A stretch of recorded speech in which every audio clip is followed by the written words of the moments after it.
Hello peeps! Again, daylight usage. Peep! So, I know this looks like one of these like urban explorer thingies about like an abandoned house. Here we have a little bit of crochet. The person obviously tried to learn to crochet, but that didn't quite work out. But actually, this is still useful to do away with small drips of watercolor painting or like even the lemonade. Okay. I don't see the point in hiding the logo of the lemonade. It's not sponsored by the lemonade, but I thought it would be a good occasion to show you that like the Icelandic language is actually relatively firmly against words from the outside, but they can't do without them. So I have never seen like an Icelandic word from an Icelandic word stem for a grapefruit, but they call it just grape, even though like the fruit, the like, okay, I can't even find the camera's eye. Wonderful. Like, I mean, this stuff that you make the wine from, you would call wínber, wineberries. But if you say grape, mir finns grape gott, then you actually mean grapefruit.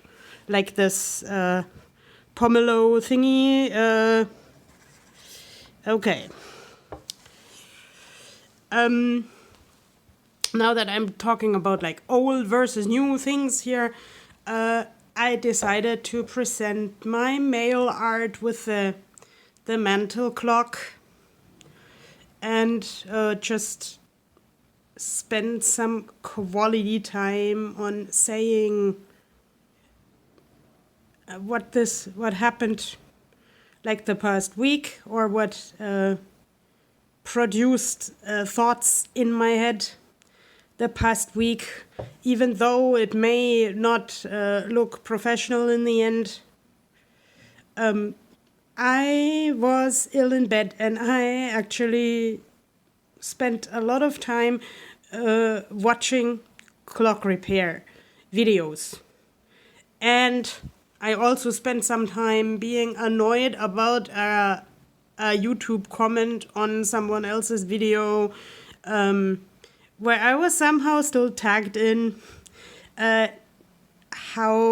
Why is it that like people of the rainbow community always have to have coming out? And actually, I think that connects a little bit to this clock, because I spent many hours and months as a teenager repairing old clocks with a person who I love dearly, who used this quality time also maybe as a bit of an excuse to not confront things that were going on around them.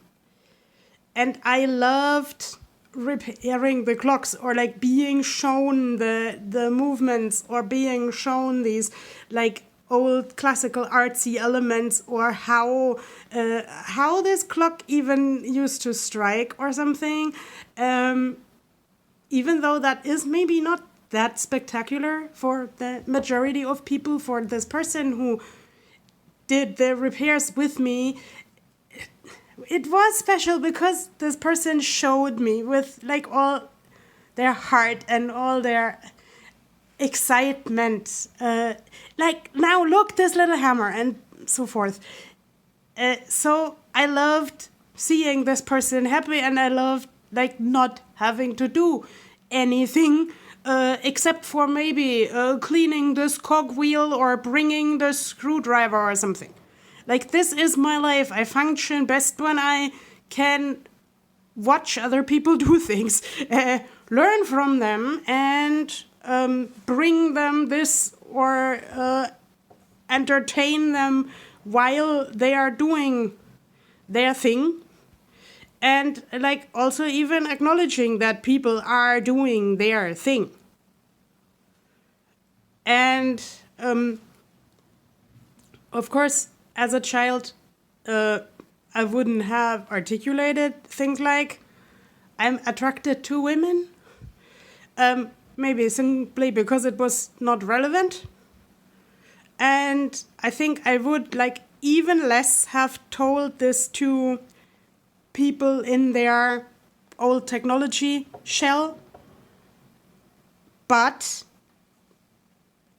yeah, why do we always have to have a coming out? Like, I think this YouTube posting was not about the coming out per se. It was about like telling very religious people that you are not heteronormative. And of course, practically, I don't need to tell people everything, but like, especially in religious communities, even if I don't say anything, I'm getting the feedback like, you're kind of not all right.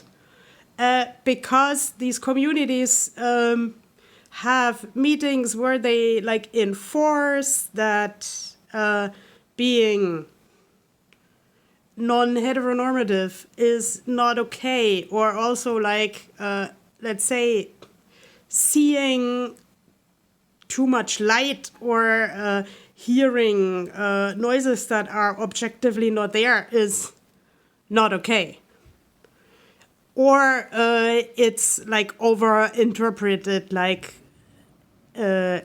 when I spent parts of my youth in a very religious community and told them I saw too much light, we didn't cite the word autism yet. For those people, it was the Holy Spirit that was actually very positive, but that also meant that people started ignoring issues that I really had, like noise oversensitivity, light oversensitivity. They always told me, you're such a spiritual person.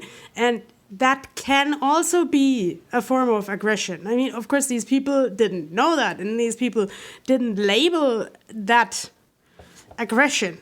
But in today's time, I would like to spend quality time with them talking about this, that like not everything is the Holy Spirit. Something is neurological, can't talk today. And some things just need other accommodations. And on the note of coming out, I mean, like I saw this actually really lovely video where a really old dedicated clockmaker repaired a clock that someone else had pseudo repaired with things they found in the household just so it wouldn't strike anymore. And that, for some reason, has reminded me of my coming out versus not coming out here. Because, like, whether the clock goes ding dong or not, it's still 4 o'clock. So I'm still, like, different than the norm, whether I explain that to everybody or not. And there will always be people who are bothered by that and who will try to clean my clock, so to say, for that. But I will have to live with that, and I will have to find the people who are kind of, let's say, ticking in my tact, who respect my beliefs and who maybe also have like similar beliefs, as in dignity and respect for everybody. So don't try to tinker on my clock. Just be happy with who you are and who you are. Yes, because if you're the more happy with who you are, the more happy you can also be with who I am. So, yeah, let's just have me there as a piece of art that life made. And I wish you a lot of quality time with dear people, everybody. And See you soon. Bye bye.